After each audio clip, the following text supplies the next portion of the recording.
Sorry to keep you waiting for so long. I got distracted at Veli's. It takes ages to make a point. Sometimes you think, is it worth it? Is it just worth hanging around, waiting for people to say their thing and then interjecting? Because it takes so long.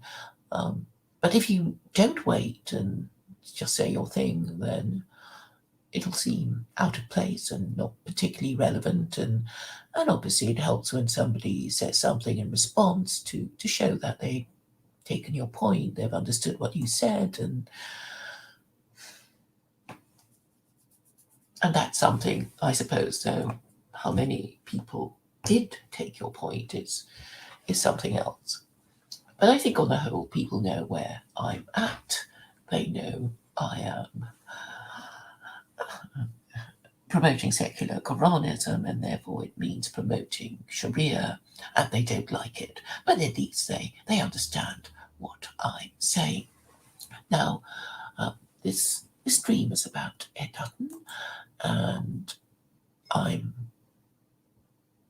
maybe I'll just ramble on for a bit before I show you the right bit of what is now on YouTube, his stream yesterday. I thank Gus Myrams for the super chat asking Ed Dutton the question. But let me try and sum up what I said on Veli's channel,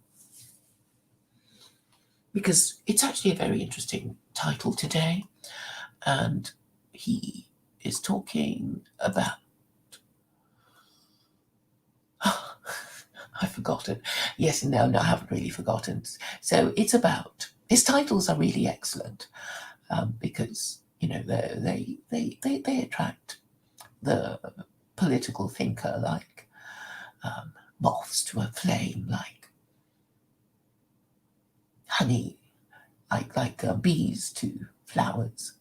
So basically, he was saying that he was asking the question whether religious thinkers could be critical thinkers, because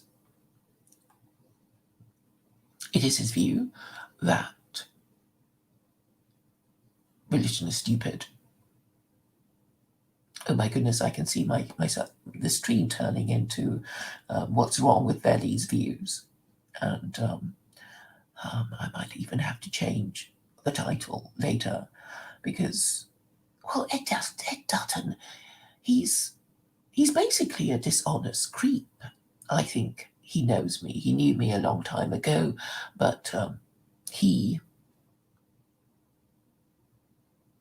basically decided that he's going to ignore me with the rest of his associates because they don't like secular Quranism, because he already knows that his subscribers, his viewers, will hate it. And that is fair enough. I am aware of that. I didn't go into this sort of thing blind. I don't pretend to be surprised that people hate secular Quranism, because they are mostly Islamophobes and have been atheists for so long, and they're basically confused and angry people who can't be reasoned with, sadly. I had hoped that somebody who had a good university education, like Ed Dutton, who had studied theology and anthropology, would be able to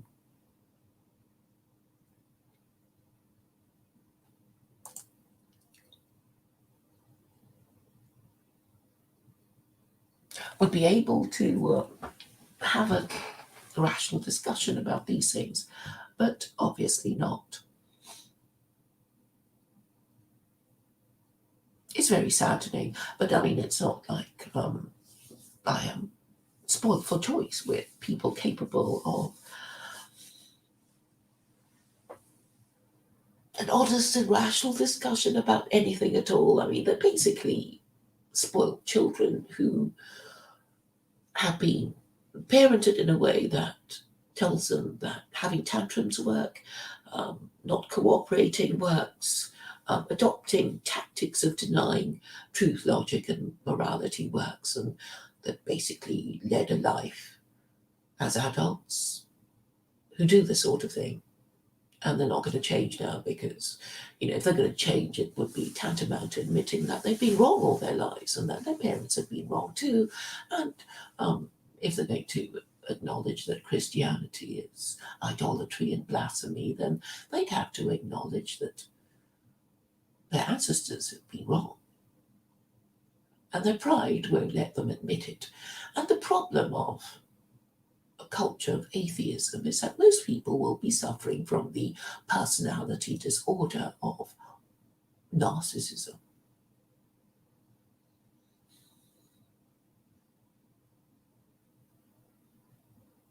And in venturing into discord, this is clearly the case. So what you get are mods abusing the rules, which is, I guess, no different to mods on YouTube, hiding people and that they don't like, and muting them for no reason other than they have the power to do so, and this is unchecked. And on the T-Jump server, what happens is that if you pay T-Jump, then you will become mod, and there is no quality control. And so basically, I think it's run like corporate America, and the rubbish that is discussed is actually phenomenal. So people who are mentally ill just wander in and wander out and discuss nonsense. And Jen is getting quite a following now because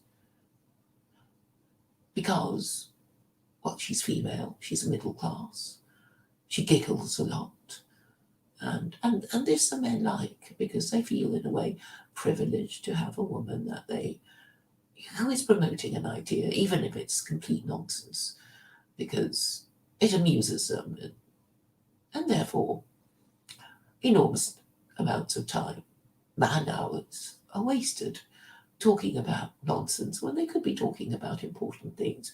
But then talking about political matters might get you a strike.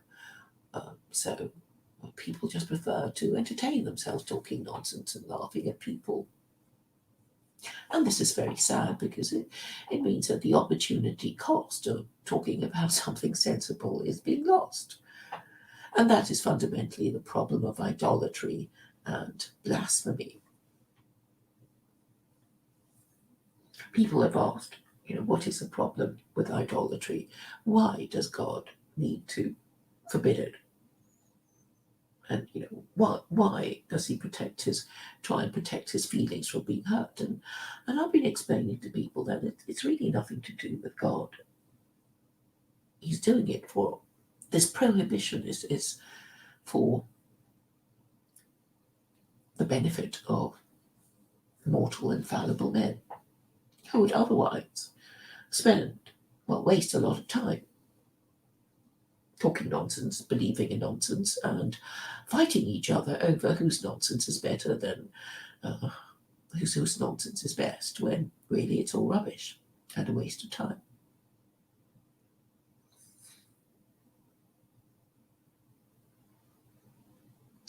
So in terms of sensible conversations, I've tried to stream the most sensible conversations that I've had so far on YouTube. On Discord, on YouTube. But it seems people don't really care as long as they think they've got their way. So I've been trying to propose a system where the winner or the loser of the debate can be objectively assessed. And this remains my goal, and that's why I will be staying on the T-Jump server, even though a lot of what they do is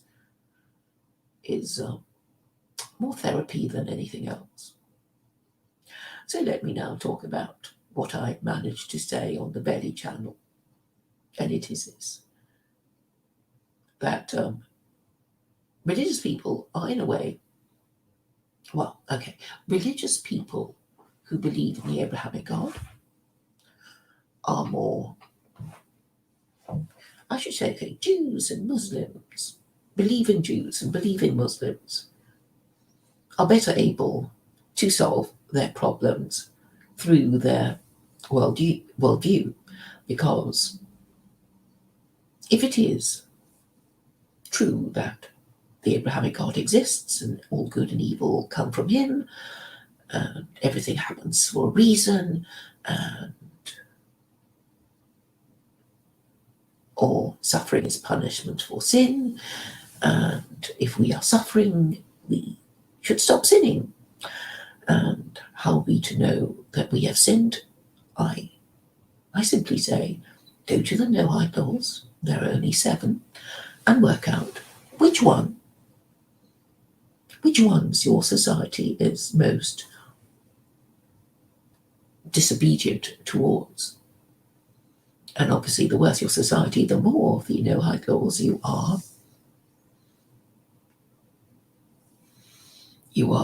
disobeying. So I go through the 5 Noahide laws, the one forbidding murder, the one forbidding theft, the one forbidding sexual immorality, the one forbidding eating an animal while it's still alive, and the one commanding that you establish a court and legal system. And I think that would be fair enough, even to the Chinese, who don't believe in God, because they're officially atheists as communists. So the only 2 problematic prohibitions would be idolatry and blasphemy. And I hope I managed to explain to Betty that Jews are only required to rank the 4 Gentile religions according to their conformity with the 7 Noahide laws, and this should make Christianity the least Noahide, but Islam the most Noahide, and make it clear what a declining civilization should choose for its new religion. Now, do Westerners know that their civilization is declining? I think they do. Even the most ignorant Western voter will have a sense of unease because he no longer trusts his government and is worried about his job and his business, and they are very demoralized, and it must be because of the government they have, peopled by the incompetent and the corrupt. So we have to ask ourselves why their government is incompetent and corrupt. And I'm saying it's because their religion has failed. And it's true, isn't it, that Christianity is kaput. When did it become kaput? I would say it began to be kaput as long ago as the founding of the American Republic, which passed the First Amendment, which is based on Chapter 2, verse 256 of the Quran, that I have been trying to get Americans to acknowledge, but they don't seem able to have this conversation, which is sad. But I think eventually I will find an American prepared to have this conversation with me as things get from bad to worse. Now, my belief is that it is probably true that God, if he exists,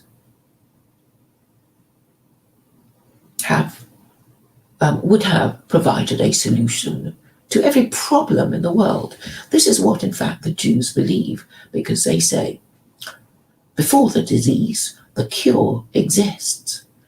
And maybe it's one of those, phrases that they repeat to themselves without understanding what it all means, or being able to point to an example. I only found an article written by the late Jonathan Sachs, just quoting the verse, quoting the saying without giving a concrete example, as far as I can remember. So, and I do think he would agree with me if I say that Islam is the cure to the disease of Christianity because of its idolatry and blasphemy. So if you think Christianity is a disease, then the cure to it is Islam. But then you might well ask, well, Christianity has done some good to the West.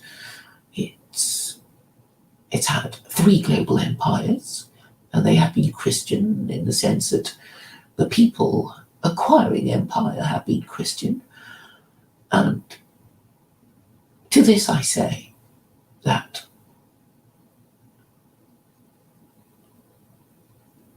there was a reason why Christianity was allowed to prosper. And it is to catch out people who think, well, the Christians are doing okay. They're obviously idolaters and blasphemers, though, but maybe it means that they're right and the Jews and Muslims are wrong, and but let's not think too much of it. But now Christianity is not doing so well. In fact, it was long ago replaced by liberalism, and liberalism is now kaput, which is really the problem of Trump voters. So Trump voters, as we know, have been very badly treated because, as they understand it, and as I understand it too, the election was stolen from them. And if you talk to certain people who hate Trump, they are suffering the equivalent of Trump derangement syndrome, in that they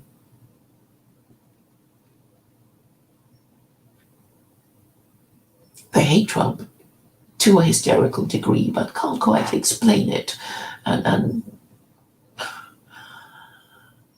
you can't really reason with them because they are, hate-filled and hysterical, and to a disturbing degree, actually. When most of the time they're quite civilized and they think of themselves as liberals, but on the matter of Trump, they go a bit crazy. And I think I worked out the problem, because what they feel they cannot acknowledge is that they have been wrong all their lives. Particularly boomers who sort of grew up thinking liberalism is, was the best thing ever, and they can't acknowledge that it's failing, and there are all these people in the West, in America, who reject the goodies of liberalism, such as neoconservatism, which is another name for American imperialism, and neoliberalism, which is another name for mass immigration.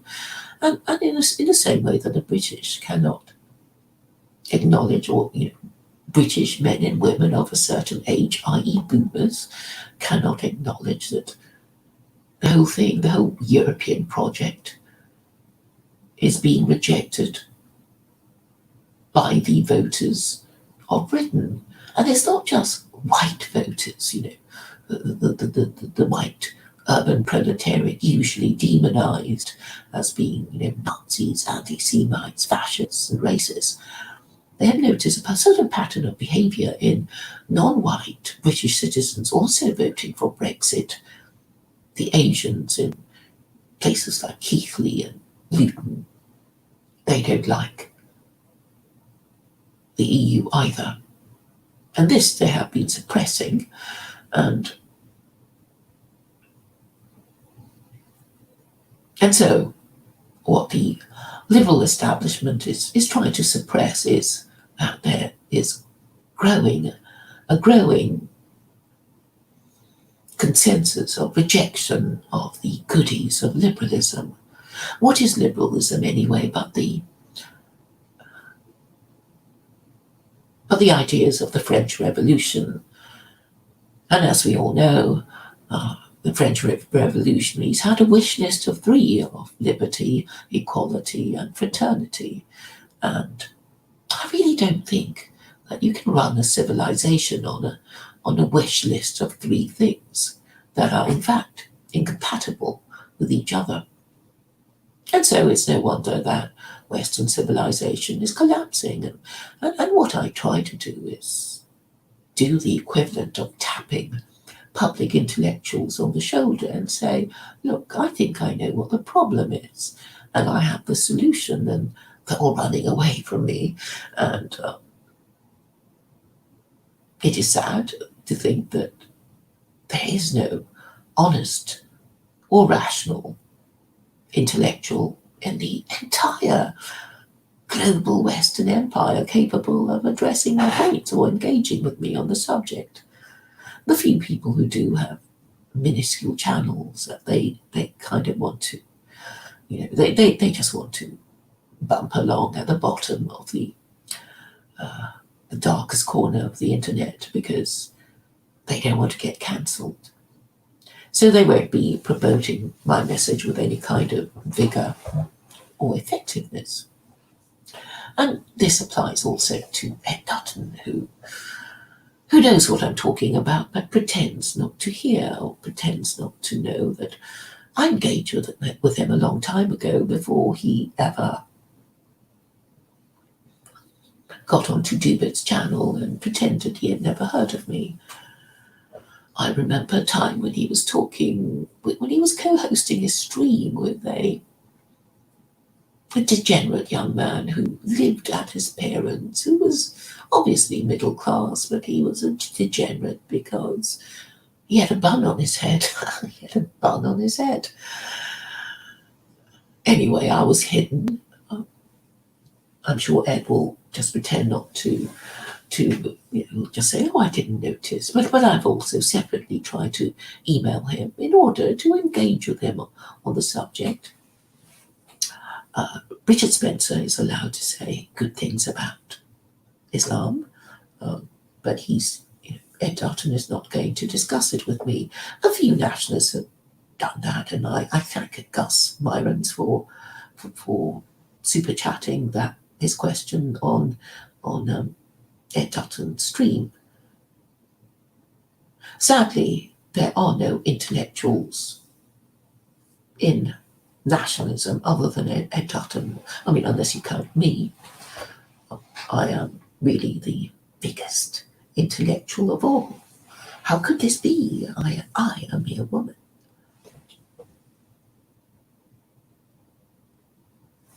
Just a moment, I seem to have a call.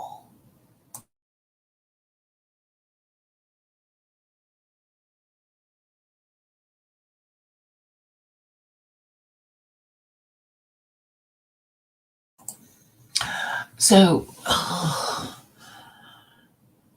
there's actually no one prepared to discuss ideas with me. It's very sad. I mean, even people with a degree in history just don't want to be seen to be talking about secular Quranism with me, presumably because it would give me the oxygen of publicity and an air of credibility about me. And this applies to both sides of the Atlantic. But I think people, Westerners in Australasia, are also aware of secular Quranism. I'm pleased to be able to report to you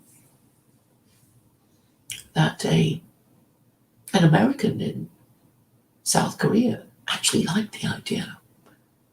But that's probably because he lives in South Korea and he actually thinks that the South Koreans might like it. Because I did make a point of saying that secular Quranism is for non-Muslims. And the other thing I feel, I mean, you might think of it as not progress, but it's actually helpful that Muslims hate secular Quranism because it means that my secular Quranism is not their kind of Quran, not their kind of Islam, and this creates an opportunity for Westerners to put their stamp on Islam, and this is a way to interpret it as an opportunity to reform Islam and to interpret it better than, well, Orthodox Muslims. I mean, this would actually shame them because, if these Muslims are saying, I have no right to interpret the Quran because I'm not Muslim, but it's important that they understand that I'm not Muslim, you see. That is the most important aspect of the narrative, because I've always said that an agnostic or an atheist promoting theocracy is a more powerful message than somebody who's already Muslim promoting a theocracy, because to the Muslim promoting Sharia, you'll say, well, you would, wouldn't you? You're Muslim. You believe in that sort of thing. You would want that sort of thing. But I'm saying there is a purpose to religion, which is to be the moral basis of your laws. And it ties in beautifully with what they were saying on the Vedic channel. It's a black channel, and they were talking about the degeneracy of Jamaicans, and then they acknowledged that most Jamaicans are, not the product of far, married parents. And so this problem of degeneracy is beyond race. If you're going to ignore the most basic rule of sexual reproduction for humans, which is that we must marry before we have children, then we are going to find our societies in trouble. And really, this is my most easy to understand point, because I say marriage is eugenic and bastardy dysgenic. So the patriarchy is eugenic and the matriarchy dysgenic.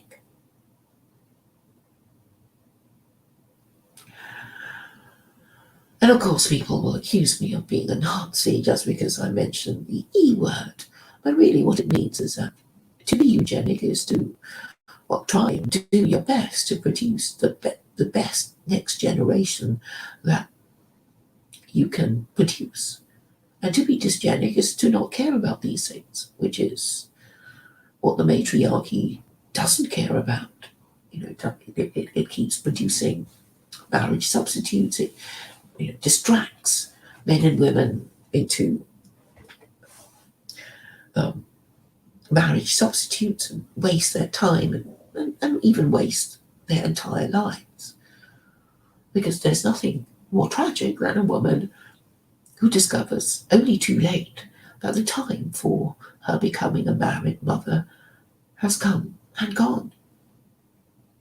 Well, it's sad for men too, because the satisfaction of having offspring that are not a disgrace to you is well, it can be enormous. It can be of enormous comfort to you in your old age. But these things are suppressed in public discourse, and only people of religion retain this kind of moral imperative to marry before having children and stay together for the sake of the children, and just to pass this sort of basic most fundamental piece of human wisdom on, that it is better to have children after we are married than before, because it is a difference between being a matriarchy and a patriarchy. If most people are married before they have children, they are more likely to produce a better quality next generation, and this would have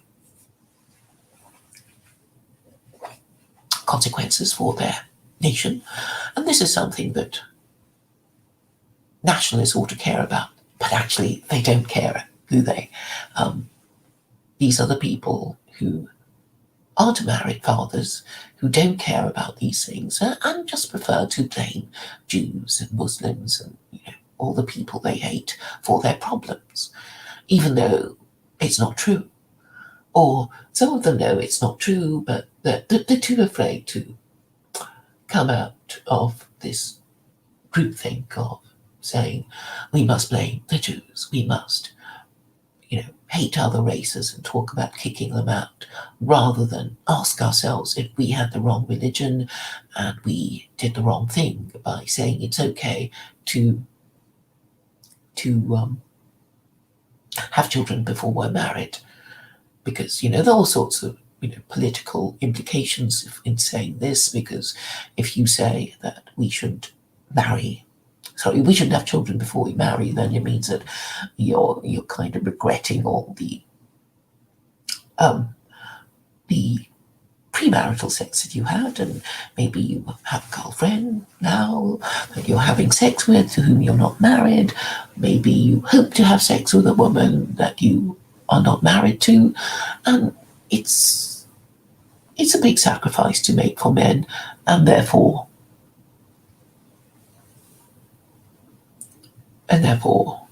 we find it too much of a risk, a social risk, to discuss these things. And so that's why people huddle around in, these dark corners of the internet and never ever talk about it. And also, this is a distraction as well. So I've been trying to say, to somebody last night that I actually met in person, that, really we have to say these things using our real names, even if it means being cancelled. And he was saying, no, he doesn't want to get his family into trouble because... And I'm saying, no, you can't get away with that. Well, but at least I wasn't saying, oh, it'll be okay. I'm not saying it's going to be okay.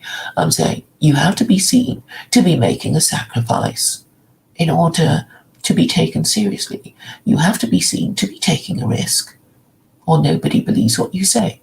And you have to use your real name, or you'll just be,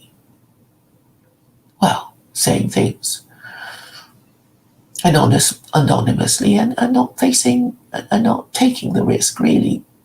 So this is a problem that many refuse to acknowledge. Some people half reveal themselves by showing their faces but without their names. But what I can say that I've done reasonably well is be the intersection between Muslims and Islamophobes, Jews and anti-Semites, non-whites and whites, men and women, young and old. And I have, I think, quite successfully got myself known, even if the official media wants to pretend I don't exist. I think people deep down know what I'm trying to say. They just don't want to acknowledge it to themselves openly. But they know, these nationalists who've joined nationalist parties, they must know.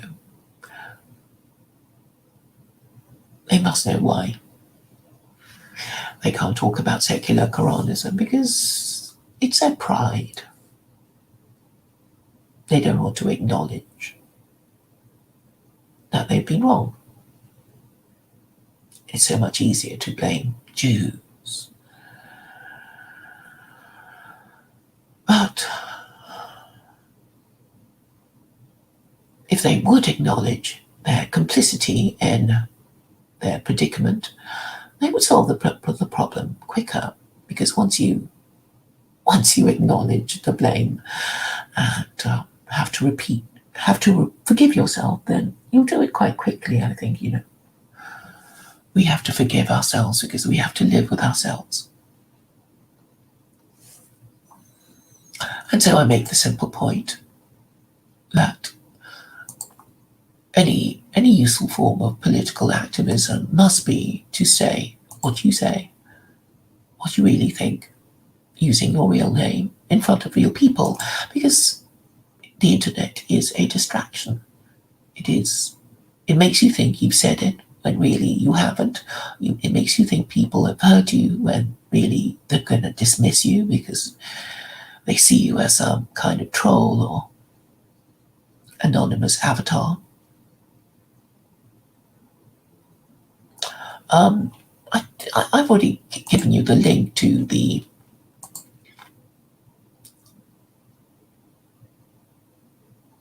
Ed Dutton stream on BitChute, haven't I? It starts from 1:30. I'll give you a gist of it. So he started saying in the first hour. No, sorry, the second hour is 1:28. He talks about not wanting to speak to E. Michael Jones again. And he's saying, yeah, I've talked to him, and I don't need to talk to him. And actually, I want to talk to E. Michael Jones because I want to confront him, with a few things. And I've already spoken to him twice. I think he spoke to me twice because he thought he could persuade me to become Catholic until he realised I wasn't having any of that because I see Catholicism as idolatry and blasphemy. And so E. Michael Jones won't talk to me again. But I think the reason why Ed Dutton won't talk to E. Michael Jones is because he doesn't want a strike on his channel.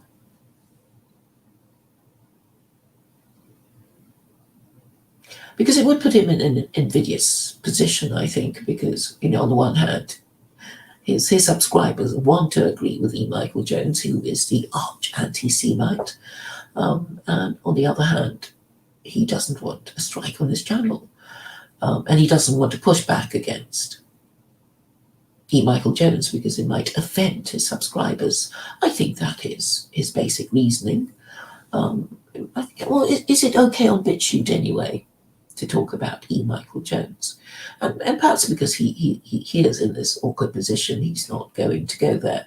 But, I have no problem in saying that E. Michael Jones is an arch anti-Semite.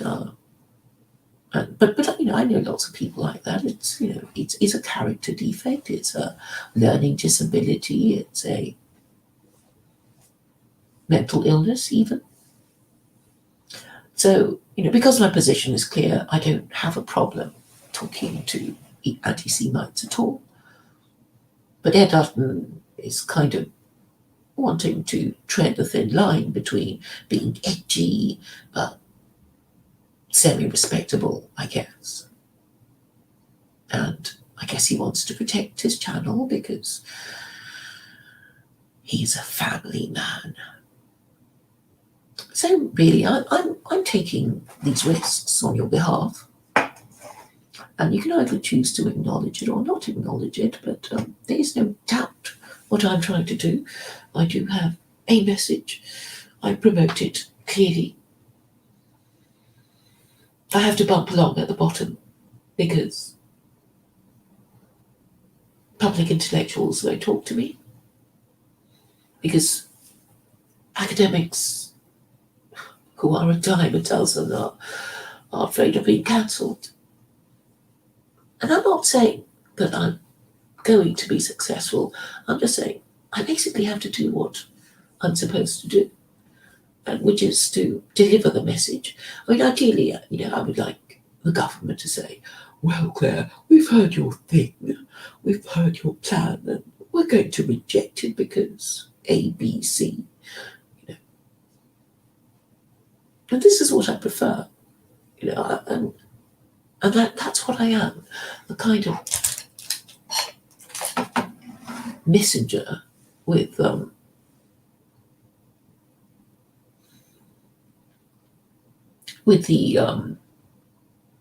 responsibility of getting an acknowledgement that the message was indeed received. And I think in the olden days they would have when they delivered telegrams to your house, and the messenger boy would ask, would you like to respond to the telegram, and then you'd have to respond to it. And I think I am in the position of this messenger boy who is given the job of delivering the message and to stand by for an answer. And this is what I'm really doing. And nobody wants to give an answer because nobody is in charge. And if there's nobody in charge, then obviously Western civilization will crash and burn. I mean, obviously, a group that has no one in charge will destroy itself, because they won't even acknowledge the problem of not having a leader. And then you have to ask yourself, why don't they have a leader? Because no one wants a job? You know what? All these questions lead to other, more difficult questions that become increasingly uncomfortable to answer.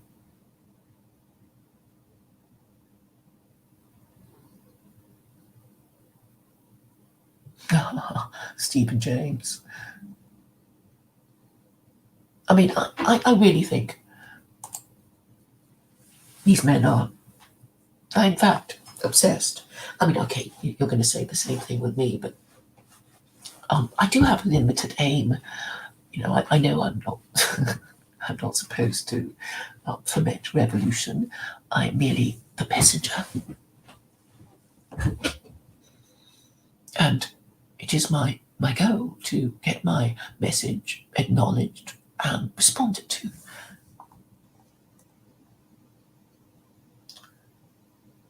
So, yeah, as for Jared Taylor, I met him, and when he came to London, and he was talking about IQ, and that's just so dumb. It's not like Western IQ is the highest in the world. In fact, if you Google, you will find quite a few articles saying that Western IQ has lowered significantly over the last century, by 14 points, by as many as 14 points. And we have seen ever lowering standards of education in schools.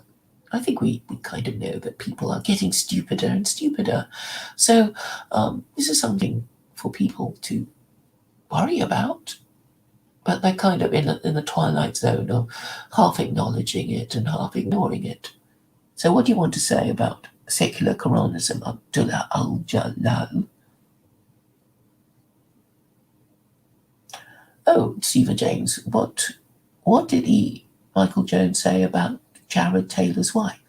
What did he say? Do tell. So Michael Jones said the K word? Again? I've never heard him say that.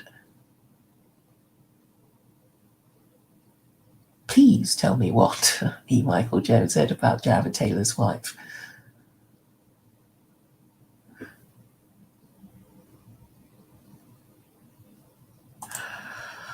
Well, you see, even between these white men supposed to be on the same side, they can't talk about their issues openly, right? I mean, okay, let's try and work out what Stephen James was trying to say.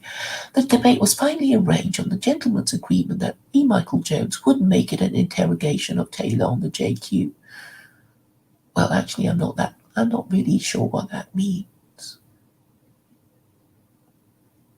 What does Taylor say about the JQ? I mean, actually, I have the answer to the JQ, and I have told Jews what it is, and some of them are actually all right about my register of Jews.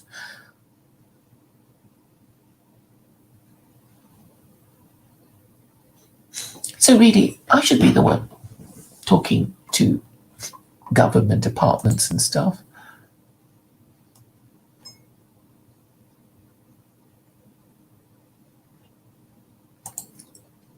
But I think there's a lot of unrealistic expectations all going around, and lots of taboo subjects that are in the twilight zone of being just referred to but never discussed properly.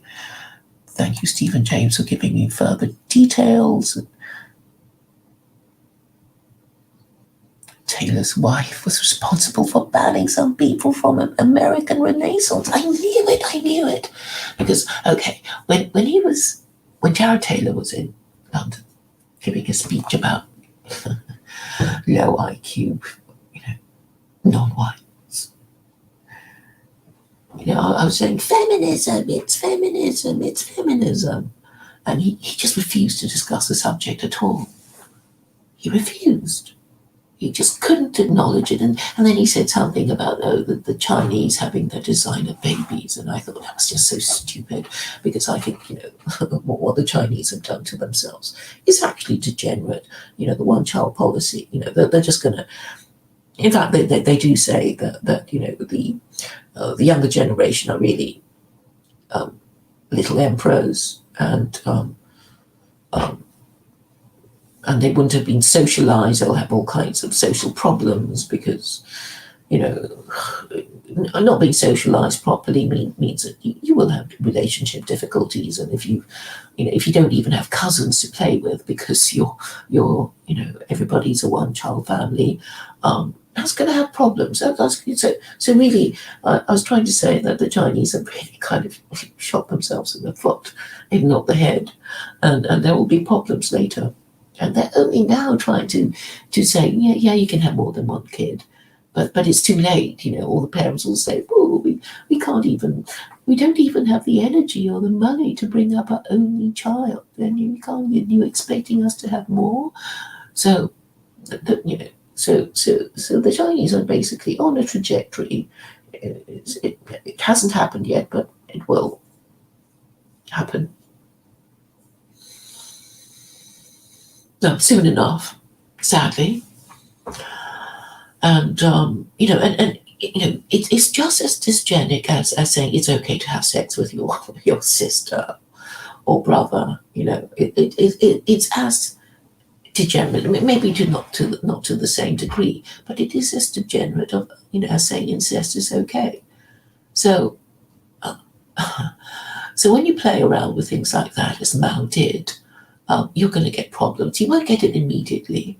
And maybe when you do get the problem, you just won't be able to acknowledge that the cause was Mao and his one-child policy, But anyway, yeah, and what would prevent the Chinese? Imagine if a decade hence, they suddenly notice, how selfish the current generation is. Will they blame Mao? Or not, maybe, but they'll start to worship him or something. So the problem really is people going against the rules of marriage and good parenting. Because, even atheists kind of say that a stable society is a society that at least replaces itself. So, you're married, you have two kids to replace you and your spouse when you go, you get old and die. That's a deal. But now the idea is that we're gonna, in a generation, the population is going to halve. So obviously that's going to create problems. You don't have to be a rocket scientist to understand that. And then you will, be attracted to the idea of cheap immigrant labor. And this is obviously what's happened to the West, and they refuse to acknowledge it. So my solution is really a solution for all the world. But we'll see how far I go, really, because I don't see any increase in sanity, just more denialism, more hysteria, more paranoia, more talking of nonsense and wasting of time.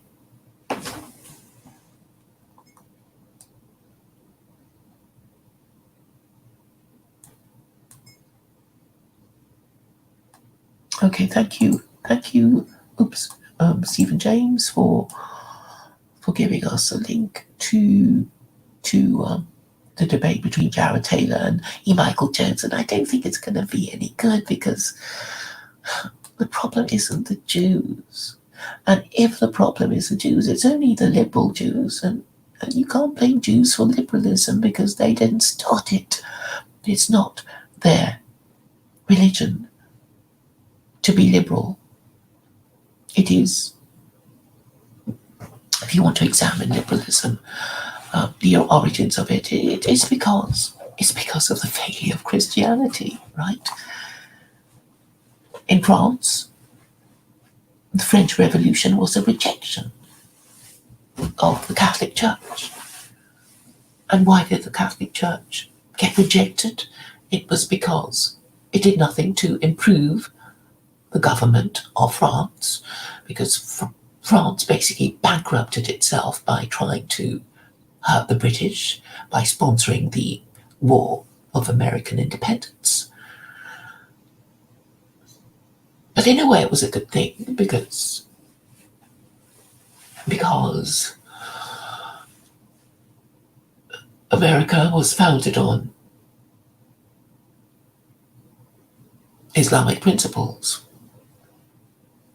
Because the First Amendment must have been based on chapter 2, verse 256, because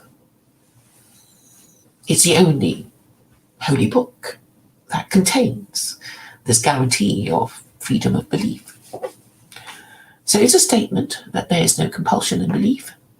And it's true that if I compelled you to agree with me because I would shoot you for not agreeing with me, it doesn't change the state of your belief. You're just too scared to disagree with me, right?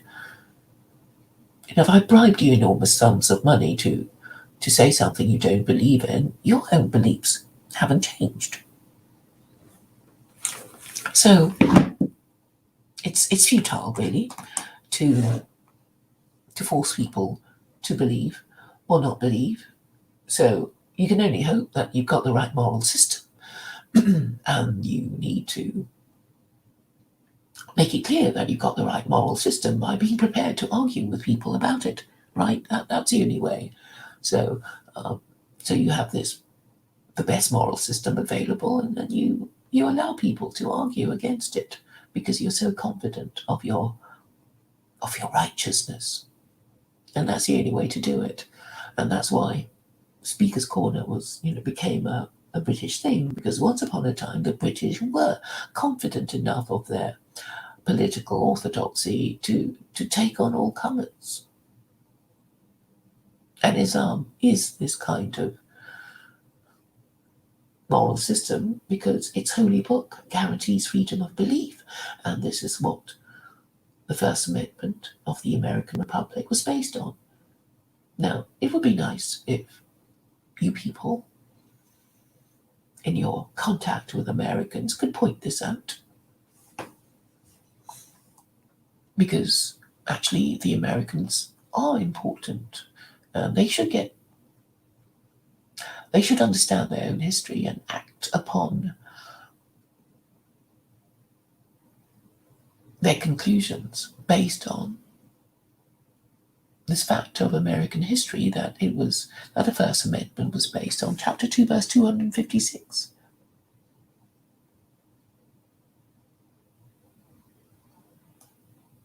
Okay, thank you for giving us a link to the Jared Taylor, E. Michael Jones debate. Sounds like a lot of fun. So, before I go, should I play it for you? I can't even be bothered to play Ed Dutton's thing now, because basically he's dishonest, and that's why he won't talk to me, because he's dishonest and cowardly, because dishonest people are cowardly, aren't they? They don't want to be exposed.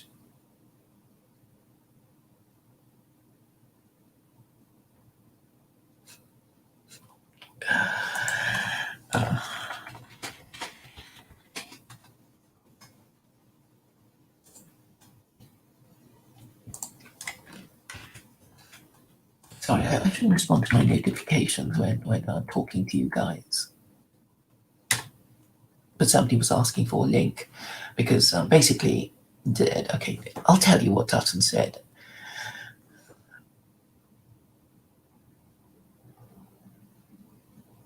Okay, what did he say? So this is just reported speech. I'm not going to play you what Dutton said about me. And he says, Dutton answers my question about your philosophy at 1 hour 30 minutes. He shares my view that the historical animosity towards Islam would make its imposition in Europe impossible. He argued only some sections of Christianity are cupped, but he doesn't go on to explain which sections of Christianity are cupped. And that I would love to discuss with him, but he's too much of a cowardly liar to talk it over with me. He seemed annoyed that you said he's lying when he said he hadn't heard of you on the show you sent me with the Jew. That's stupid.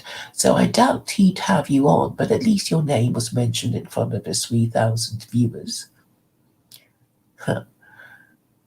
He says he's sure you will make an hour's video moaning about his dance in your croaky voice. He must have watched it if he knows how Claire's voice sounds.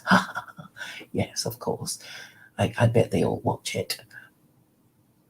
But say, but you must never mention her name.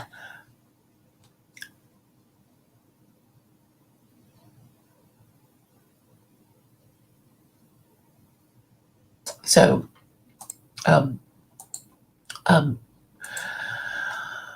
racial differences. And I'm just saying, it's cultural, and culture is fluid, and what appears to be racial supremacy is only military supremacy, and all empires decline. So, it's not racial supremacy. Okay, you might ask about Jews. It's like, are Jews racially superior to Gentiles? And it's kind of, it's an interesting question, isn't it? So I would say, on the question of whether they are racially superior, I think you would have to concede that they are, because of their status conferred on them by their religion, and also because their religion makes them smarter, because it's got all these restrictions that they have to get round on, so they have to put their thinking cap on about how to obey their rules while not completely destroying their lives in order to obey the rules. And then they'll have to then they'll end up arguing with each other about whose interpretation is correct and whatever. But I think having rules will make you smarter. I think I'm much more intelligent now that I've learned what I've learned about Judaism and Islam, because they're a rule-based system, and when you understand the rules, you just naturally get cleverer, and then you will get into the mindset of referring to the rules to solve your problem, and that actually solves your problem sooner. So what I was saying at the beginning on Belly's channel was that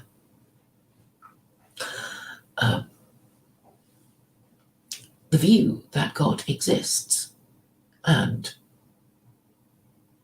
is a living God who intervenes in human affairs and occasionally answers prayers is the worldview that is most conducive to solving our social and political problems. And here is how. So we already know why our politicians are corrupt, right? It's because of the degeneracy of sexual corruption leading to moral corruption, leading to intellectual corruption, leading to dementia and degeneracy and the decline of our civilization. So this is already pretty obvious. So how do you reverse it? You just decide to obey the no-hide laws again, including the ones forbidding idolatry and blasphemy, even though Islam doesn't explicitly, well, the Quran doesn't explicitly punish idolatry and blasphemy, because if Jews were just ranked the four Gentile religions, they would have to rank Islam the most, no-hide, and Christianity the least. And if they do that, if these rabbis do that, as I've been asking them to do again and again and again, then the penny would finally drop on Christians that they've been using the wrong religion for 2,000 years. And then they have to adopt secular Quranism, right? So that would be how the problems of the West would be solved. And if you're invested in this idea, you can discuss it with people, either online or in real life, because you can't get away from the simplicity of this solution. And then obviously if you think, yeah, we got it wrong, our ancestors got it wrong for 2,000 years, and we'll correct ourselves. And then you'll just. So, what are the advantages of doing that? You will be, as nationalist, improving your situation enormously. If you look upon secular Quranism as an opportunity for Westerners to put their stamp on Islam, then what's wrong with that? You will be finally reforming Islam. I mean, there's no point telling, these Muslims to reform their Islam because, well, they're not going to do it, are they? They're just so stubborn and so set in their ways. But, maybe the West needs to show them how it's done. And when this is happening, you will have a shiny new identity that you'll be really proud of. Because you'll be the people who will say,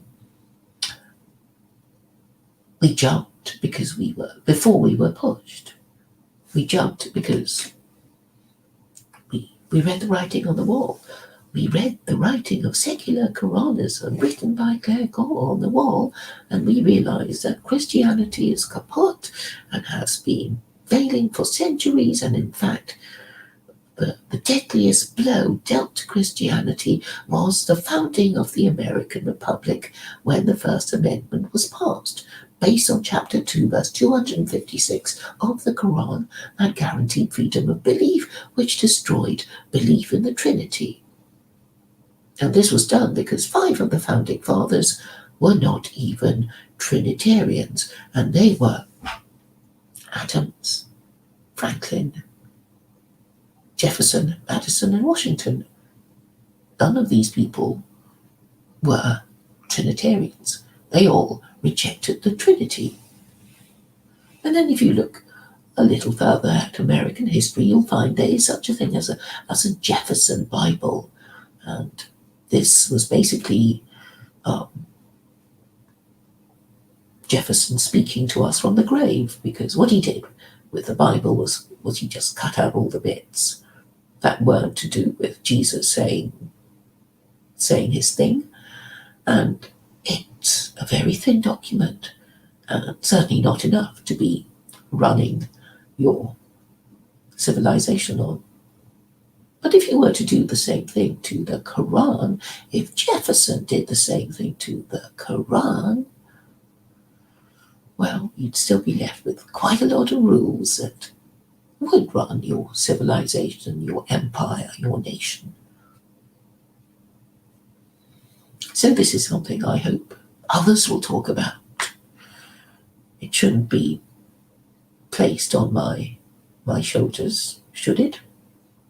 Anyway, I can't do it alone.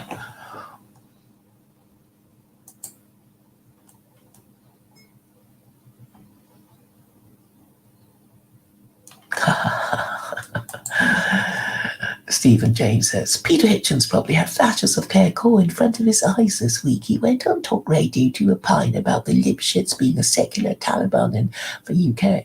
I've actually met Peter.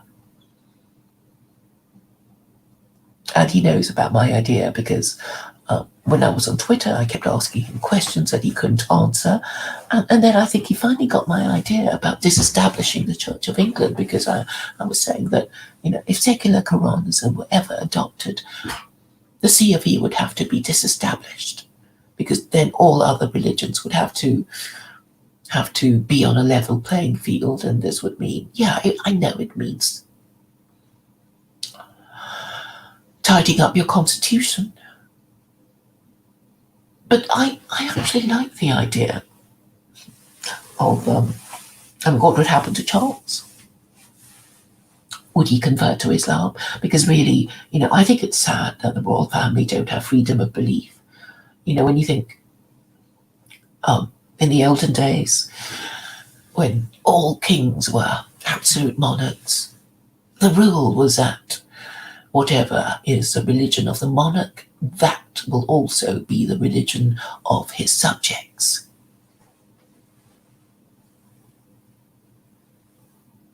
So that would be under the Latin motto of eius regio cuius religio, meaning whatever is the religion of the monarch, that will be the religion of his subjects.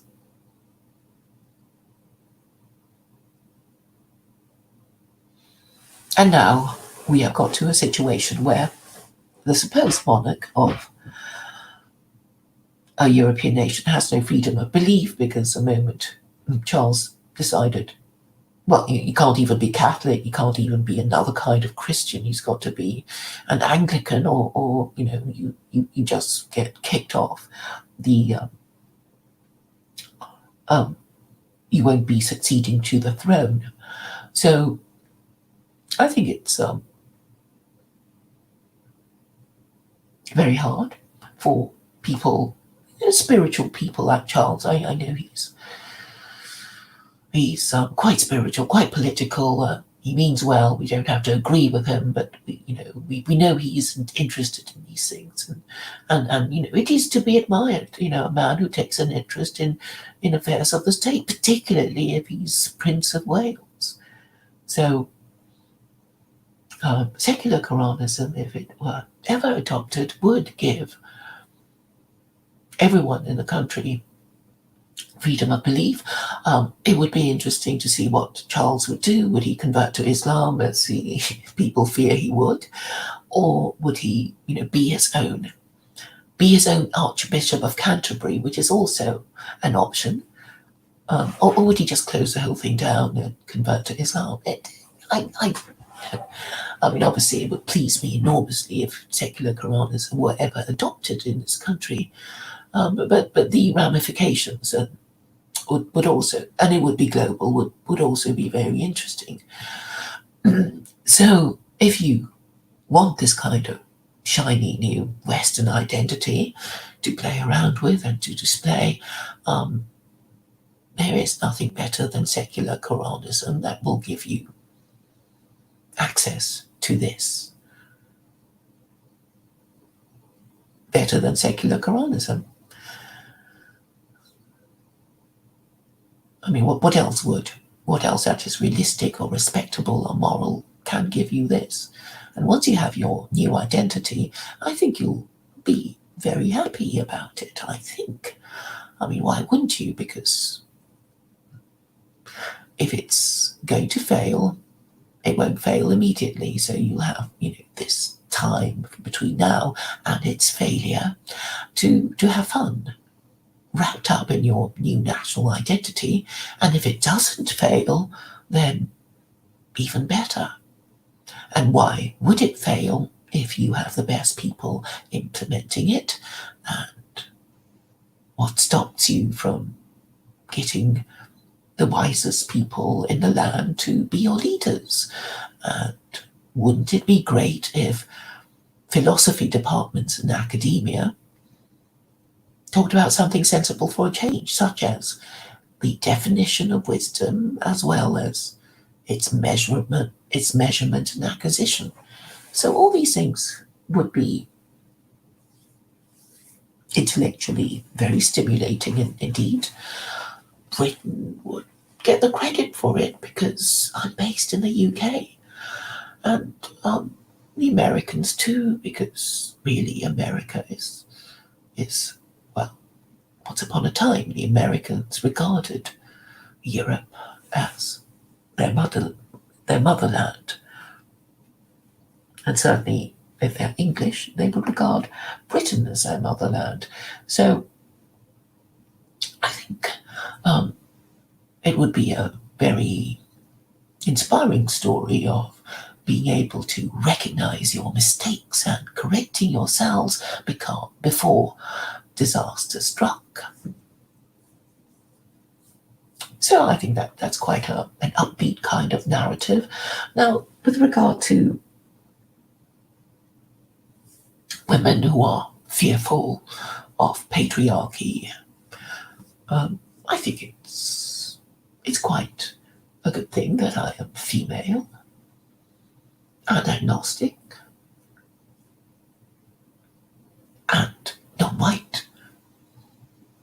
I think it's really very helpful to the narrative, and fortunately I've made a few white female friends in my time.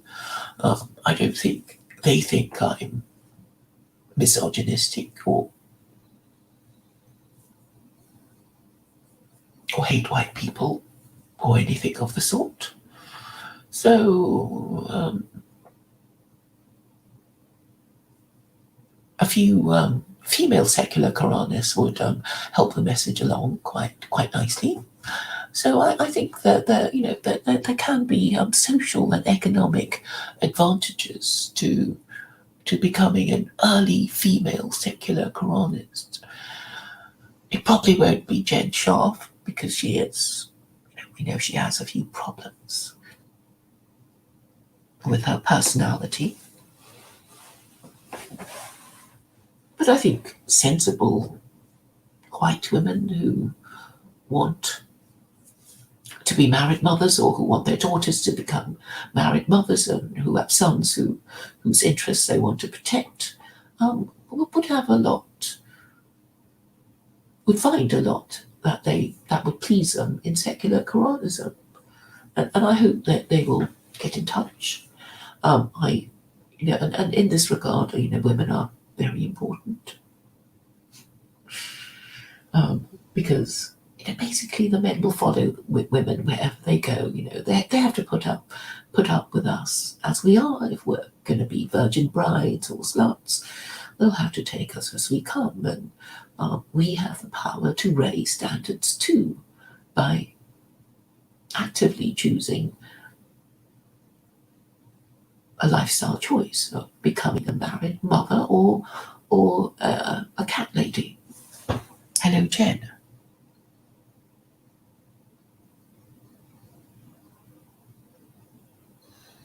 Yes, I actually I haven't finished watching your crazy debate with Jason Wheat.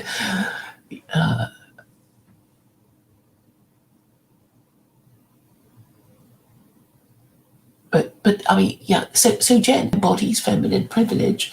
I'll post you the debate with Jason Wheat, with Jen, saying biology isn't science, and I know that it triggered him, and people just couldn't believe that T-Jump was hosting this kind of crazy debate.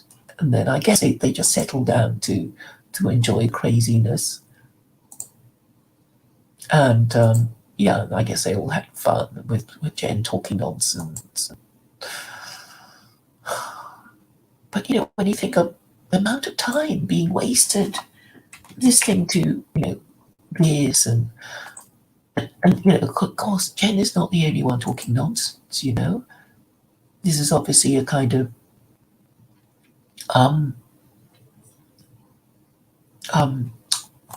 well, therapy, group therapy, right? That's what it's really about. And I guess the men are 949 views for Jen talking nonsense. It's like this is crazy.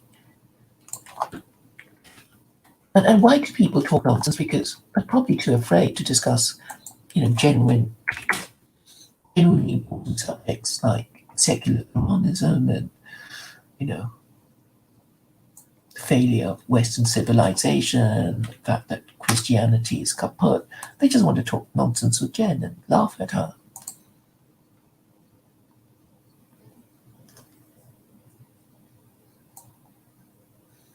Instead of, talking about important things, it's just so sad.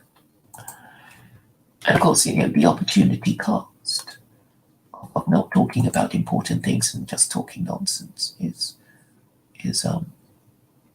regrettable.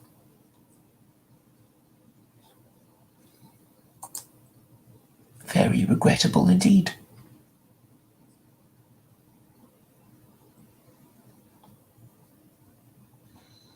Thank you, Gus, for coming by. I'm very grateful to you posting your question in Ed Dutton's chat.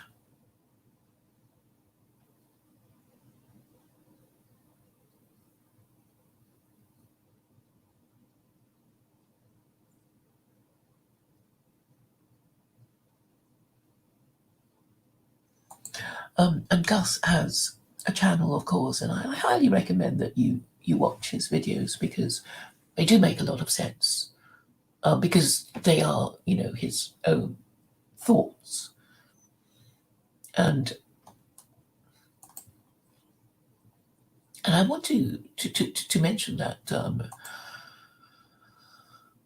Gus is actually an educated man. He has a degree, not just a degree, he has a master's in history. And I was hoping that he and I could talk about these things, but I suspect he doesn't really want to talk about it because I think he'll probably anger a lot of nationalists who don't want secular Quranism to be given the oxygen of publicity. And I think maybe that explains his reluctance. I know he can understand my ideas very, very clearly. I know he's also an atheist, but I mean, so was I. And being an agnostic, it just obliges me to look at the world through both lenses, and I think the God view is helpful because it does really, really simplify so many things. So you think, oh, I'm suffering, I must have sinned. What could I have done wrong? What did our government do wrong? What did my government do wrong? And you go through the 7 Noahide laws. It's like, yeah, it's just so bad. And then you think, oh, idolatry and blasphemy, I'm not sure because I'm an atheist, and I think we should have the right to. And you think, fine. As long as your freedom of belief is guaranteed under the First Amendment, as long as rabbis choose Islam as the most Noahide, and we choose not Islam because we're not Muslim, but we can choose secular Quranism, which guarantees non-Muslims their rights, then we can actually just show these Muslims how to do it. Because they keep ignoring their own rules. The way they behave, you just wouldn't know that it is from the Quran that comes the verse that was the basis of the First Amendment. It's like in Pakistan, there's this Asia Bibi, she was sentenced to death. It's like, what are you doing? And of course, they're not. Okay, so I guess Pakistanis will say, but we're not a theocracy. And some Pakistanis have said, well, we got our blasphemy laws from our colonial overlords. And that will also be true, because it's only Christians who burn each other at the stake, right? Well, actually, Jews did too, and Christians obviously got the idea of executing people for blasphemy and idolatry from the Torah, which has 36 capital offenses.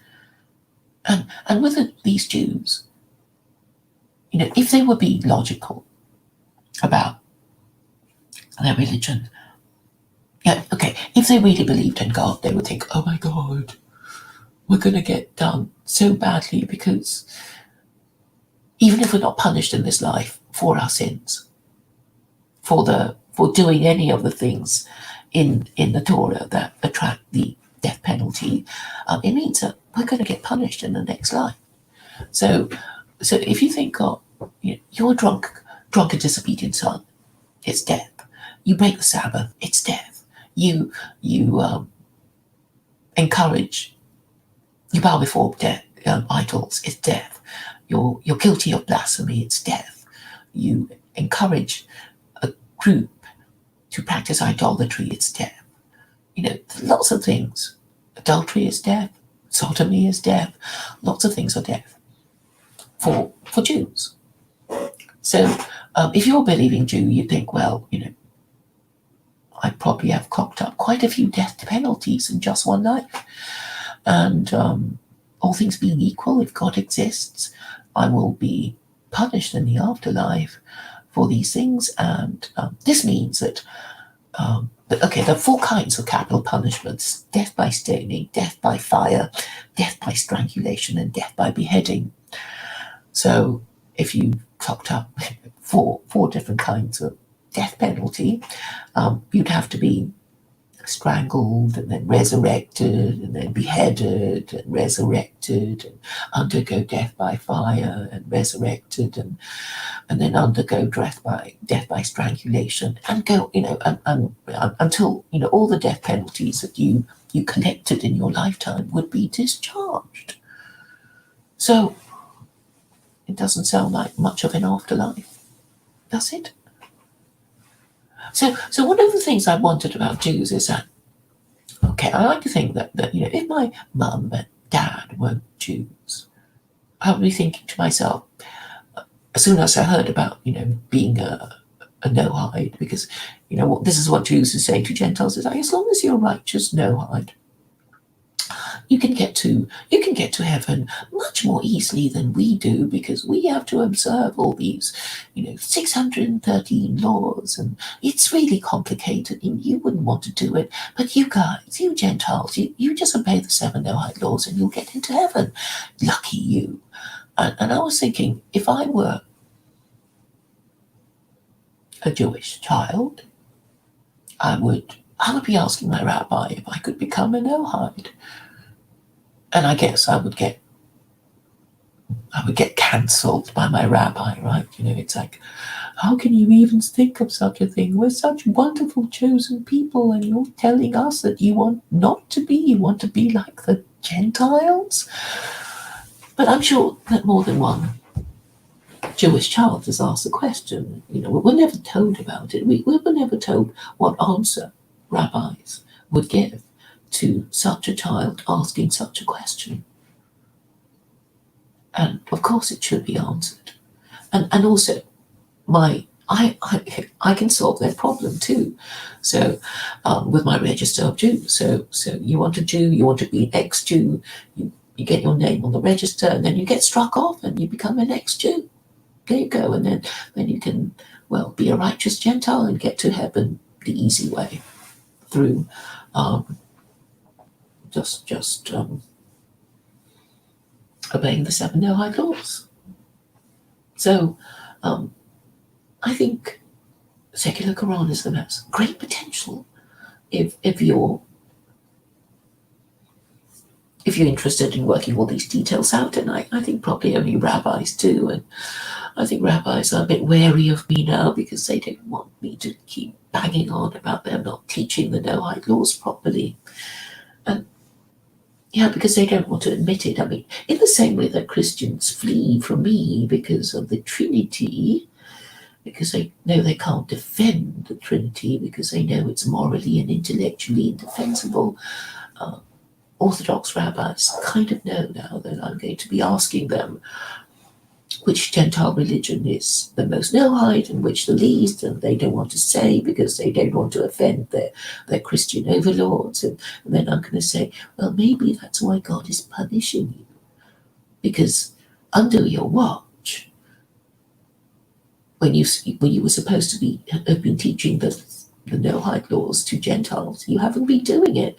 And we know you haven't been doing it because the past 3 global empires have been Christian, so you obviously haven't been doing it, and you have no record at all of ever informing any Christian leader. You've never told the Pope or the Archbishop of Canterbury or any of the patriarchs of the Orthodox Church that Christianity is idolatry and blasphemy.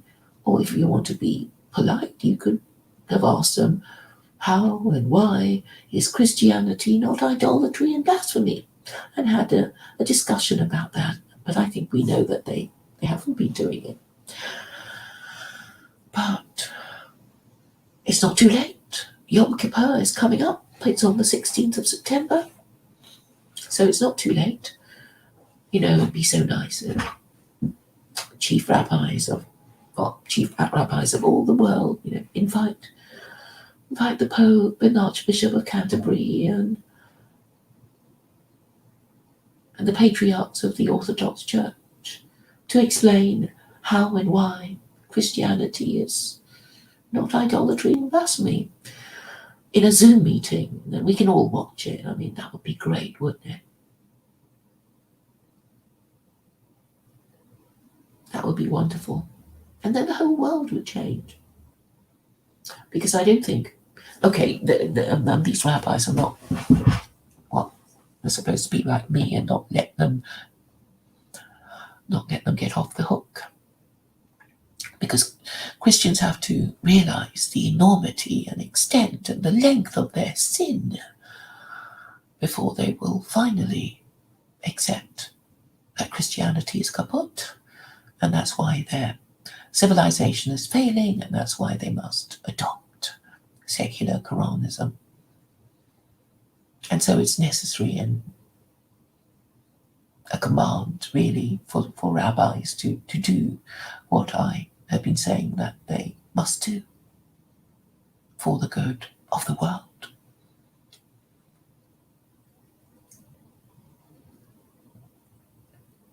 And Muslims, I'm afraid they haven't been, they don't get away with it scot-free, because they have been ignoring chapter 18 verse 4 of the Quran, which commands them to admonish those who claim God has begotten the Son.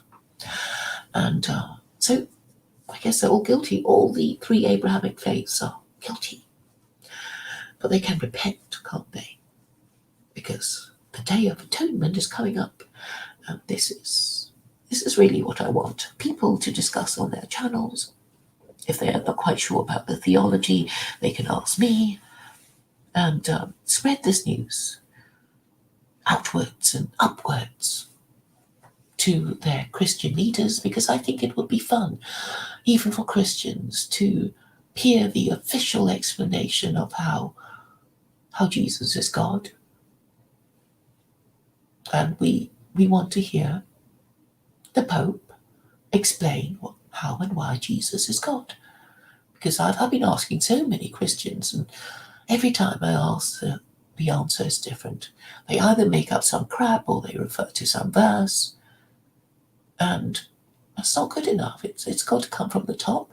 So it's got to be from the Archbishop of Canterbury, and the Pope, and the patriarchs of the Orthodox Church.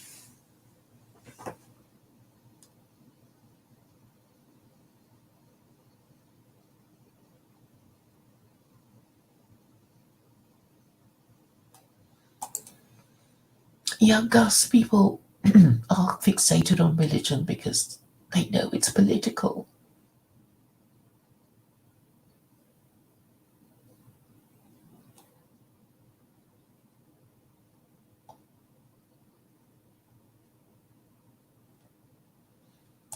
Oh, thank you, Gus, for mentioning that.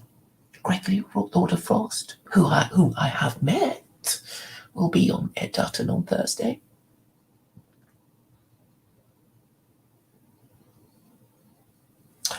So, look, I know I know Gregory's problem, and anyone in traditional Britain would they'd be bachelors, right? They'd be bachelors, and those of them who have a girlfriend will be not wanting to marry her particularly, right? And those who haven't will be, well, if they're heterosexual, will be wanting a girlfriend, and if they say no one can have premarital sex, then yeah, it would be too great a sacrifice. But this is eventually what people will have to accept. Now, what I want to explain is that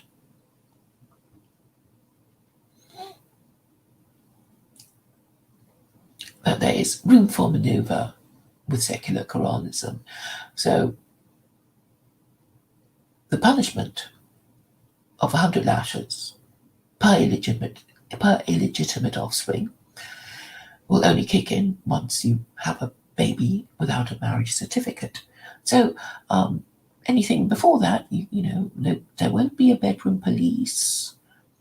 So as long as you don't become an unmarried parent, you're okay. But then, the limit will be clearly drawn in the sand between what is allowed and what isn't allowed. And I think it is necessary to make this point. So I'm not, suddenly going to say, oh, bedroom police from now on. Not at all.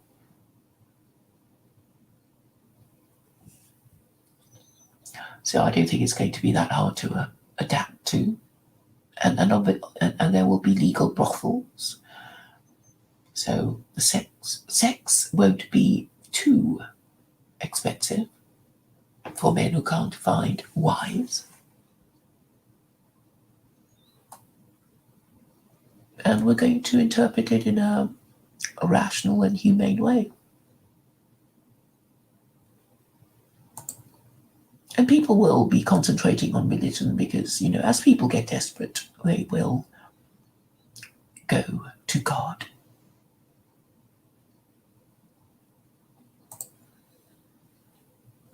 Yes, I remember Tony Blair saying, "We don't do God," and then he became Catholic. Yes, Ricardo Williams, your entire ruling class is demonic, and I think the problem can be solved. But only if you talk about secular Quranism to each other on your channels, so that the message can be sent outwards and upwards. And obviously, you will want to put a Western identity on secular Quranism, and I think you will be pleased to know that Muslims really hate secular Quranism, and you will know this from their treatment of me on EF Dawa on the 5th of August on The Perfect Storm. So go and look at it if you don't believe how hostile they are to my idea. I think Gregory was married and he had a difficult divorce, a very acrimonious divorce. He might now have a girlfriend whom he doesn't wish to marry, and that's probably why he doesn't like going where chapter 24 verse 2 goes. He may even have illegitimate offspring. So, but the fact is most Western men are compromised. They're morally compromised.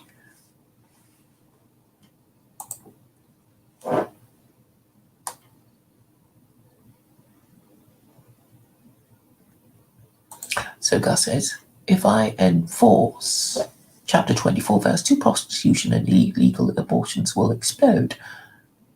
I'd rather have a few kids.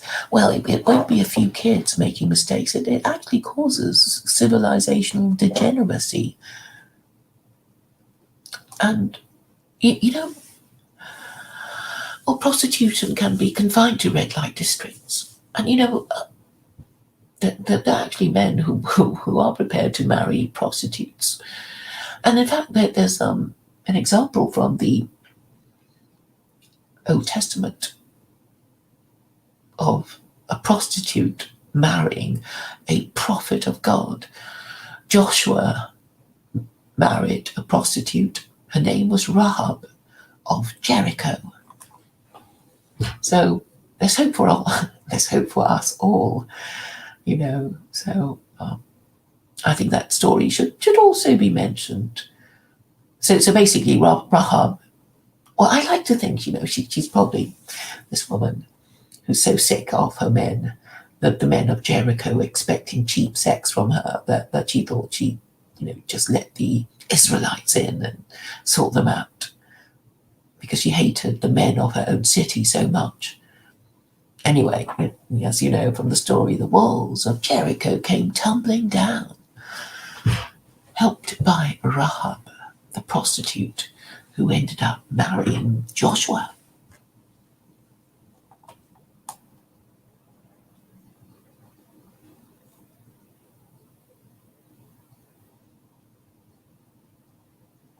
Thank you for agreeing with me, Ricardo.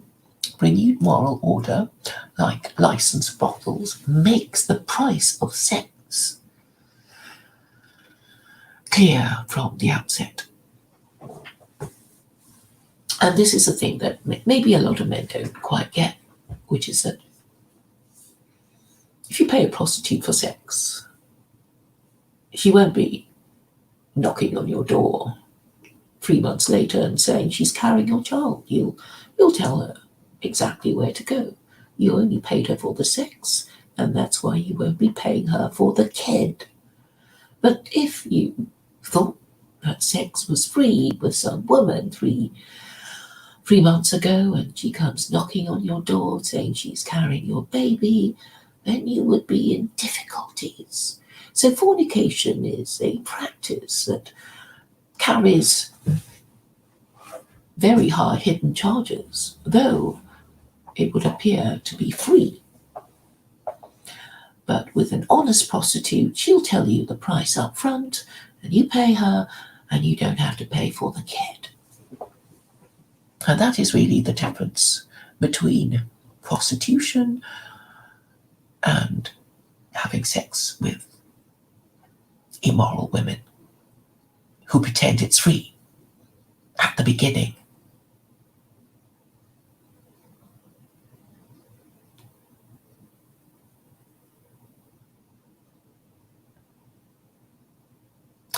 Yes, and unfortunately for most men, married men, Gus says Gregory's has made an honest woman of this woman, who's now his second wife. They will be afraid to discuss these things with their women, who will have views on feminism and accuse them of all sorts. So I think men should be grateful for me. Western men should be grateful to me for raising these issues on their behalves. But they're too neurotic to even articulate themselves, or even if they could, they wouldn't, because they wouldn't want it getting back to their wives who might just divorce them under the rules of no fault divorce. So this is something that we have to acknowledge about the neurosis of Western men. It's not just the women who are neurotic. The men are probably even more neurotic than the women, because they can't, it'll be very difficult for them to acknowledge the degree and extent of their predicament. Because even the most wealthy of men will know that, well, actually the most wealthy men, if they're married, will know that under the rules of no fault divorce, their wives, who can divorce them for no good reason at all, can take half their stuff. So they probably spend their entire lives pretending that they're okay, when they're the ones who are most afraid of denouncing feminism. So if people at the top, if the men at the top won't talk about it, then nothing's going to happen. And obviously, lower status men will find it too embarrassing to discuss, because they're even more fearful of their, because of their lower status. So they don't talk about it. And the men at the bottom who talk about it, they'll just be told, but you're just incel. You can't even get yourself a woman. That's why you can talk about these things, because you have nothing to lose. So the whole thing becomes unsayable. And so Western men should be grateful to me for talking about it for them, because I don't have a wife that I'm afraid of, right? So I can say these things. And I should be really rewarded for it, but I can't even take super chats, because my channel has now 2 strikes. I don't want a third, so I don't use it, so I can't use my super chats. And this means, well, we're all disadvantaged in some way, and this is how rigged the system is. And why did I get my strikes? I mentioned the name of Alison Chablows. That's why I got my strikes. So I'm taking risks on your behalf that Ed Dutton won't do, but he's got all these subscribers, but he doesn't really tell them anything that will help them. He just tells them to keep blaming, keep thinking Muslims are stupid and Jews are whatever and whatever, because he has to hint that he agrees with these people in order for them to come and pay for his super chats.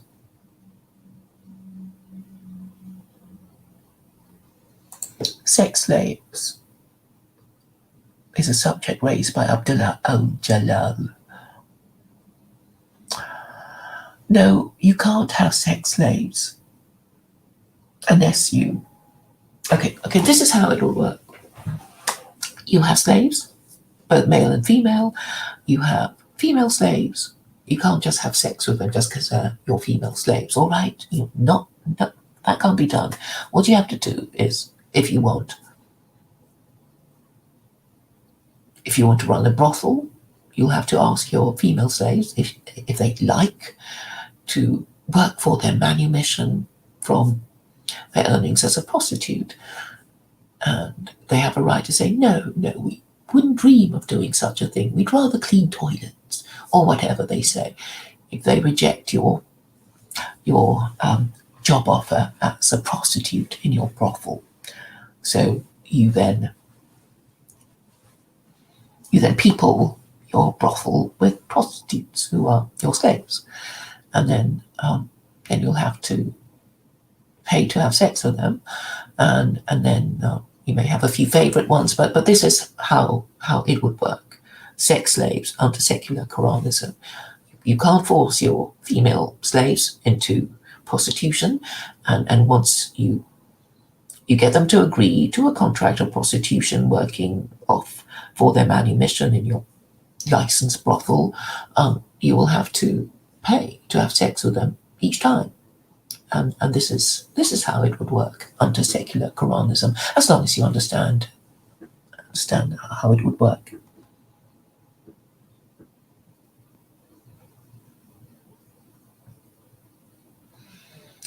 So, Bobby the Butcher, what do you say? Can't have sexually frustrated men doing the honourable jihad.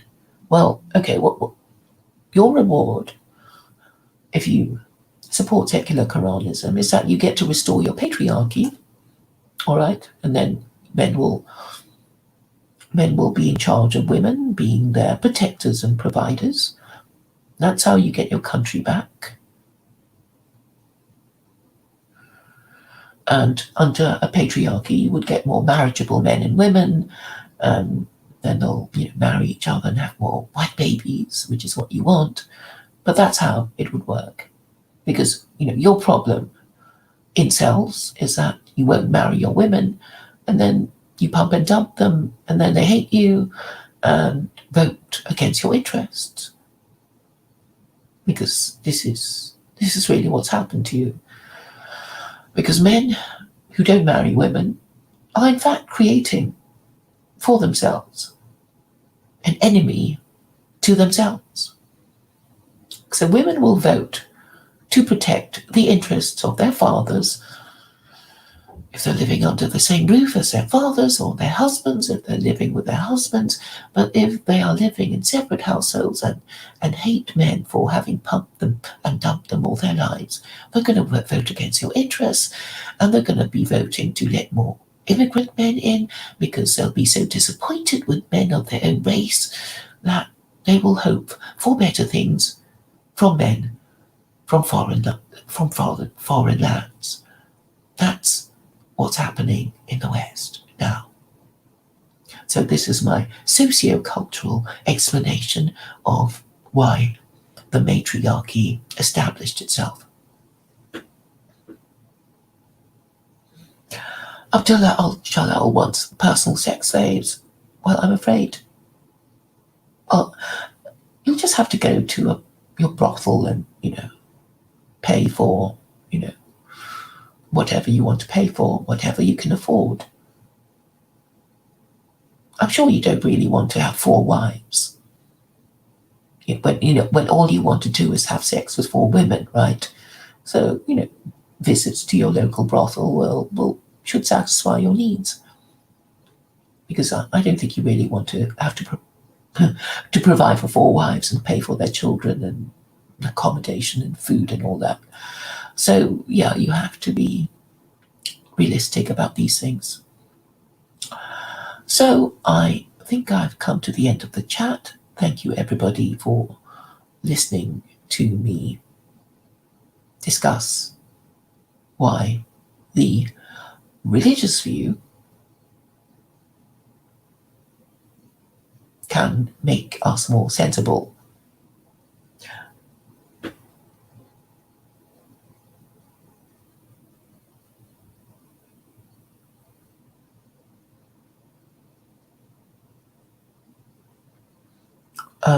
I see 2 more chats. Sorry, 2 more comments.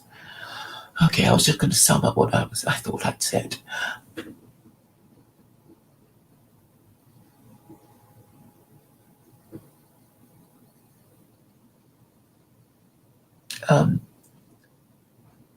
I don't quite know what Stephen James is saying, so I won't read it out.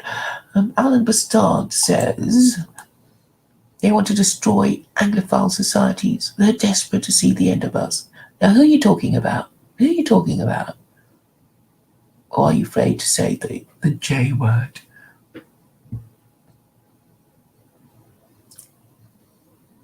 Yes, very true. Abdullah al-Jalal,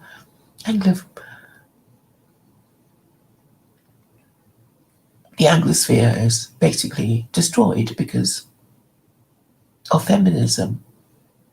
So this is how it works. All empires decline through lowering standards of sexual immorality, and when the consequences of this lowering of standards of sexual morality kick in, people will just reject people who point to the cause.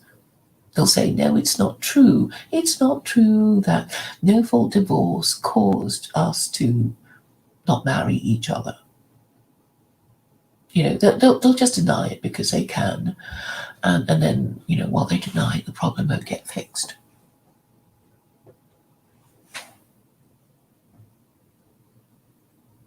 So it's now the case that 20% of the UK is non-white. Yeah, so they can only have civic nationalism. So if Judaism is divine ethno-nationalism, then Islam is divine civic nationalism. And when you look at Jews, it's like they're not all the same color. I mean, obviously Westerners think of Jews as being white, but they come in 4 colors. And they have different traditions.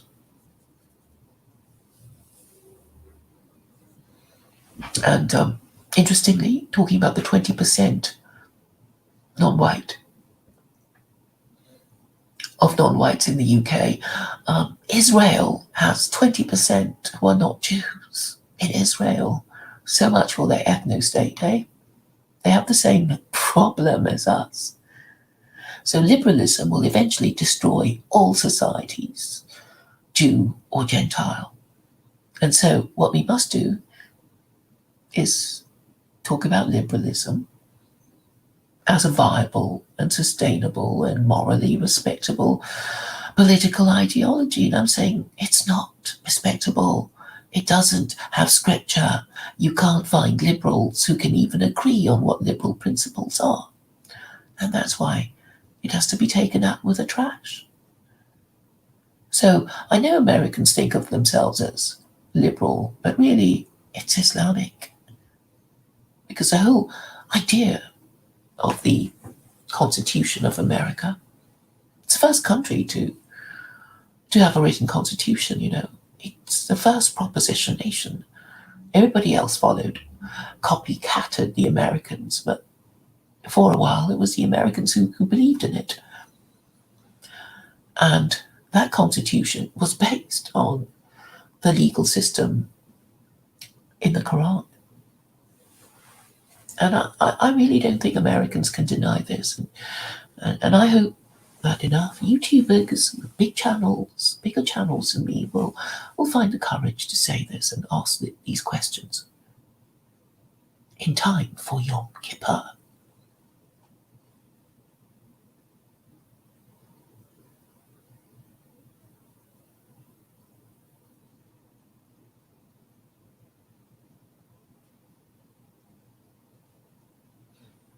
So at the start says multiculturalism was forced on you. But hey, a lot of things were forced on the populace. Why do you even think anything wouldn't be forced on you? Everything is forced on us. The law is forced on us, right? So if we want just laws, we need to think a bit more about ideas of justice and fairness and and morality and politics and government.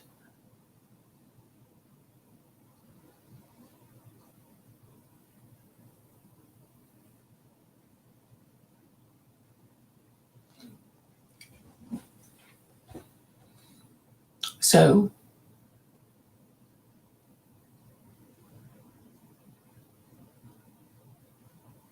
I don't know if my words will be heeded or not, but I think I've explained the situation reasonably clearly, haven't I?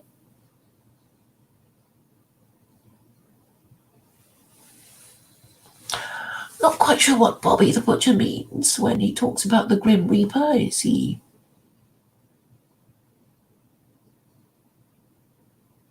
threatening me with death?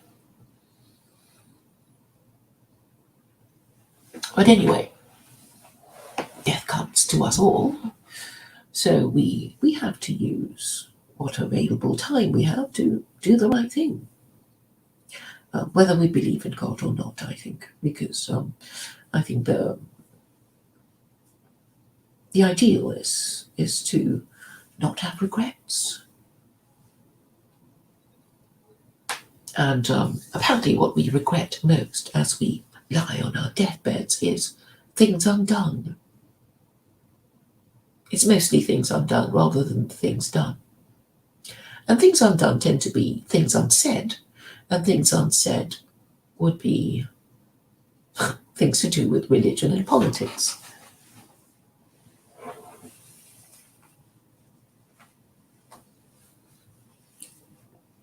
So, Europeans have this tradition of memento mori, which is all these sort of old master paintings of men in the Middle Ages looking at skulls to remind them of death, so that they know to make the best of their time alive, which is a great idea that they seem to have forgotten about. So,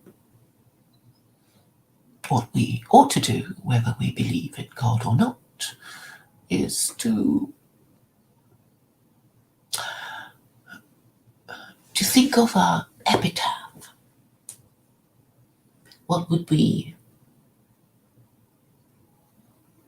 How would we like to be remembered?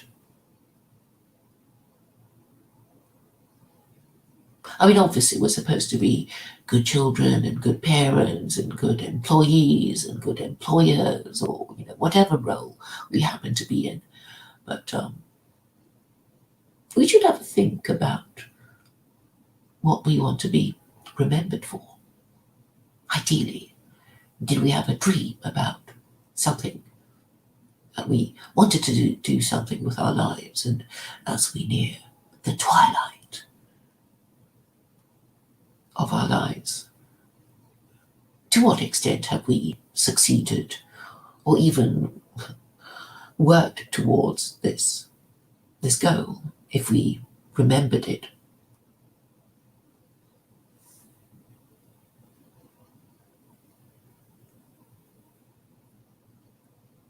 And I think all these things eventually come down to, well, which side were you on? Were you one of those people who spoke up, or were you one of those people who remained silent? Were you one of those people who fought the enemy, or were you those who ran away? So this is something to consider, as Bobby the Butcher reminded us that the Grim Reaper comes for all of us.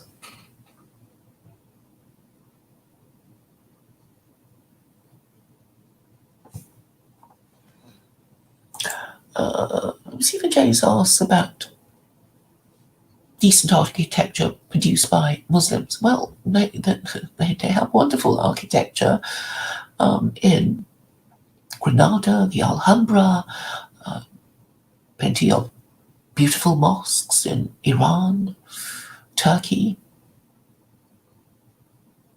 And unfortunately, that the mosques built by immigrants will not be built in the best style of architecture. I mean, I guess the mosque in Regent's Park is okay, just about okay, but not that great really. But perhaps in time there will be new great mosques in Britain, perhaps.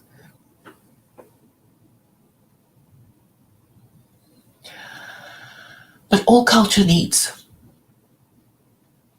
well, if it's good, it needs a correct legal and social environment in which to flourish. And I do think we should worry about our culture if we're worried about, if we think the law is wrong, then it's just pointless to worry about the culture, because you can't fix a culture without fixing the law. So if you're more concerned about culture than you are with the law, you are putting the cart before the horse, and you won't get anything done. So what you must do is understand that the law is the algorithm of all human beings, because the law is what functions as carrot and stick to us all. So we are seekers of profit and pleasure and avoiders of pain and loss.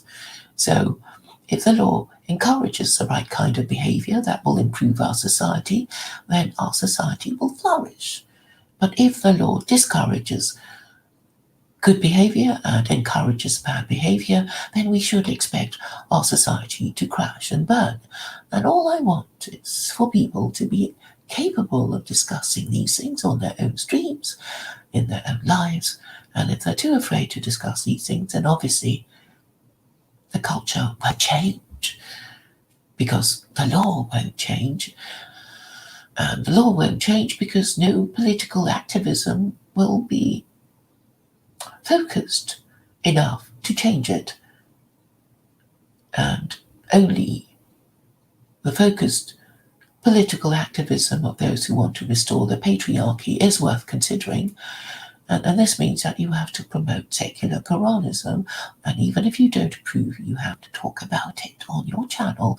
And even if YouTube give you a strike for talking about secular Quranism, you could interpret that as a sign of success, because it means that YouTube is running scared of secular Quranism.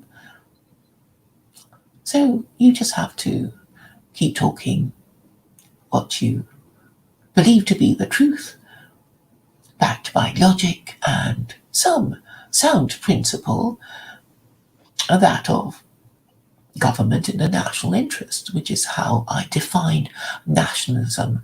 And that, I suggest to you, is the only respectable way to define nationalism in the current climate.